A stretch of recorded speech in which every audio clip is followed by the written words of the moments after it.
Greetings everyone, this is She, your life coach from Pakistan. So now today we are on our day 2. This topic of today is the bridgeable gaps. Yesterday we talked about how we need to know some basic information about where we are and where we need to go and where we want to go. But in reaching from where we are to where we want to be, we find that we struggle at times and there are some gaps. These gaps can be information gaps or gaps in skills or resource gaps. But the good news is that these gaps are bridgeable.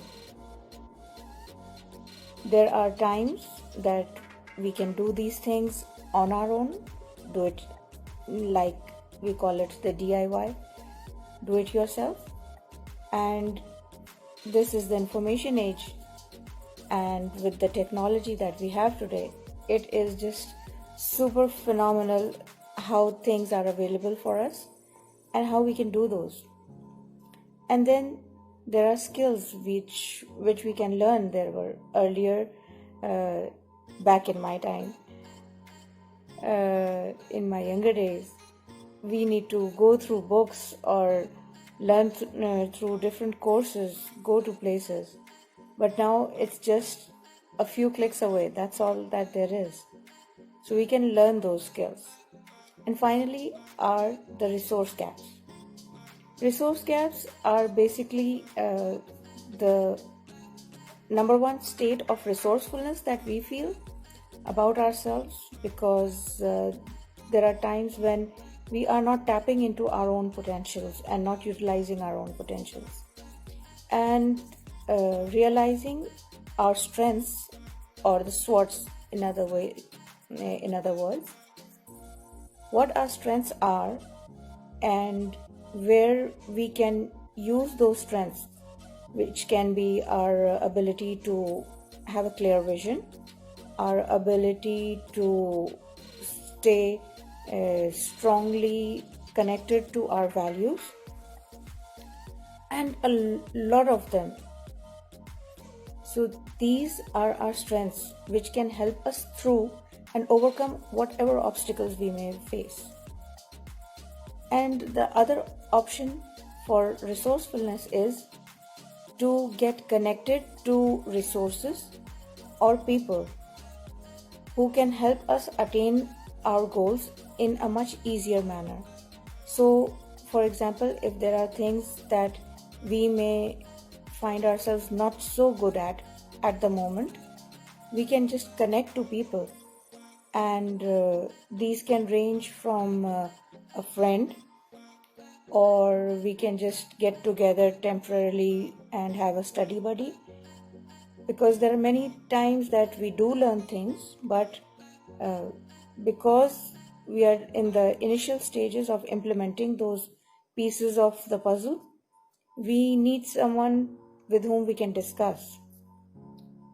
And finally, of course, there are coaches and many other information centers which we can hire or get enrolled in and learn from them. So that also serves as a community and a filler for the gaps. Or in another manner, we can say that these are the bridges that can be created. So with the information you gathered in the first step or the first day, learn about these gaps, where they are, and try to measure them. Now, there are some concepts, abstract concepts like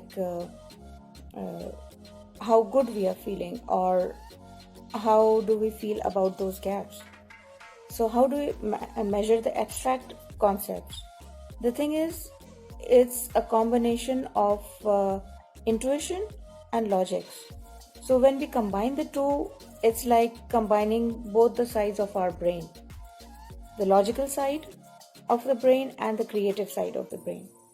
So doing this, it just happens quite easily when we actually do this.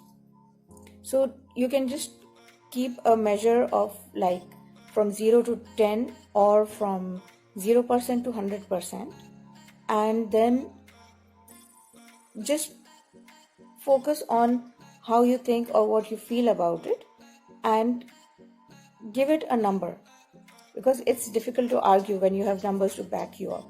Like, it's just like measuring your temperature. When you may feel as if you have some temperature, and when you use the thermometer, and then you know that whether it is high temperature or there is no temperature, and you basically are just dehydrated and you need to just have a drink of water. So just try to connect the dots and join these pieces together of the information of where you were struggling in the beginning, when you started to realize that you are getting off track. And to stay on track when things don't work, especially, is the challenge, which is overcomable, which is doable. Everything is figure outable. So we just need to focus 95% on the solutions. Usually what happens, because challenges put us on a spot or on the fence, we have difficulty in how to handle those, and we get derailed. Sometimes it's the outer distractions, and sometimes it's our own inner anxiety or fear or self-doubt even. So understanding these itsy bitsy things that build up together and escalate our stress, it is better to take a paper and pencil or pen, or just use your smartphone to jot down the notes, so that the pieces can be joined together and you're able to understand and get a clarity on where the gaps are. So then we can face it, then we can replace it. So getting to know what it is, we will be able to be in a much resourceful state to be able to handle those or seek solutions. So all the best, and I wish you ease in your challenges.